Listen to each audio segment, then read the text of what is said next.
اعوذ باللہ من الشیطان الرجیم بسم اللہ الرحمن الرحیم۔ محترم ناظرین، آپ دیکھ رہے ہیں زویا لائف ہیلتھ کیئر۔ آج کی اس ویڈیو میں آپ کو ایک ایسا وظیفہ بتاؤں گا جو کہ گناہ سرزد ہو جانے کی صورت میں آپ کریں گے۔ گناہوں کی بہت لمبی لسٹ ہے جس میں چھوٹے گناہ ہیں، گناہ صغیرہ جنہیں ہم کہتے ہیں، اور بڑے گناہ کبیرہ ہیں، اور کبائر گناہ میں سے شرک ہے، اور اس کے علاوہ کافی سارے گناہ ہیں جس میں سے ایک زنا بھی ہے۔ یہ ایک ایسا گناہ ہے جس کی معافی، جس کی توبہ ہمیں طلب کرنی پڑتی ہے۔ چھوٹے گناہ یعنی کہ صغیرہ گناہ ہمارے کیے ہوئے نیک کاموں سے خود بخود معاف ہوتے رہتے ہیں، جس طرح نبی محمد مصطفیٰ صلی اللہ علیہ وسلم نے فرمایا کہ وہ جھڑتے رہتے ہیں جب ہم وضو کرتے ہیں، کوئی نیک کام کرتے ہیں۔ لیکن بڑے گناہ، ان کی توبہ کرنا ہم پہ فرض ہے۔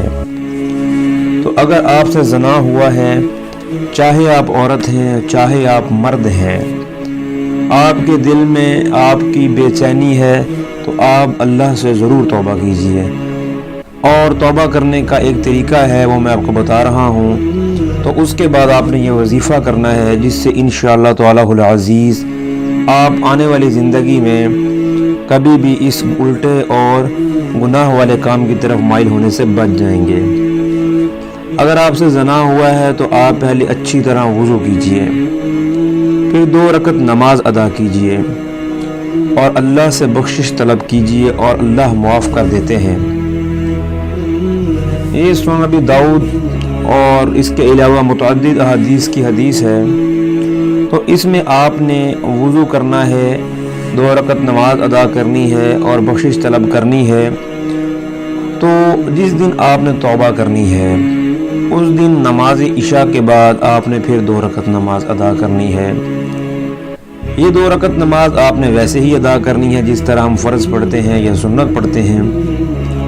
اس کے بعد آپ نے ایک شیشے کے گلاس میں پانی لے لینا ہے، اور چاروں کل آپ نے 111 مرتبہ پڑھنا ہے۔ مثال کے طور پر قل هو اللہ احد ایک صورت ہے، تو یہ 4 صورتیں ہوں گی کل والی، تو آپ نے ایک صورت کو ہی 111 مرتبہ پڑھنا ہے۔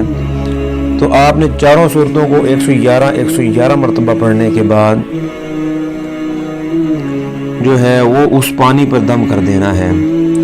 دم کرنے کے بعد آپ نے سو جانا ہے، اور صبح اٹھنے کے بعد آپ نے دوبارہ سے نماز فجر کے بعد یہ وظیفہ کرنا ہے، دوبارہ دم کرنا ہے، اور وہ پانی آپ نے پورے 3 دن استعمال کرنا ہے۔ کیونکہ جب گناہ انسان سے ہوتا ہے تو گناہ کی نحوست انسان کا پیچھا نہیں چھوڑتی۔ اس کی بھی ایک وجہ ہے کہ شیطان لعین نے جو اللہ کے ساتھ وعدہ کیا ہوا ہے ہمیں بھڑکانے کا، ہمیں لائن سے اتارنے کا، تو اس سے بچنا جو ہے اس کے لیے ہمیں اللہ کے قریب ہونے میں تھوڑی سی تکلیف، تھوڑی سی محنت کرنی ہوگی۔ یہ عمل کرنے سے انشاءاللہ تعالی العزیز آپ ضرور گناہوں سے پاک ہو جائیں گے، اور امید کرتے ہیں کہ جو گناہ آپ سے ہوئے یا جو کسی بھی ہمارے مسلمان بہن بھائی سے ہوئے، اللہ تعالی العزیز انہیں ضرور معاف فرما دیں گے۔ کسی مشکل کی صورت میں آپ رابطہ کر سکتے ہیں، ہمیں کمنٹ کر سکتے ہیں۔ ویڈیو کو ضرورت مند حضرات تک ضرور شیئر کیجیے۔ السلام علیکم ورحمۃ اللہ وبرکاتہ۔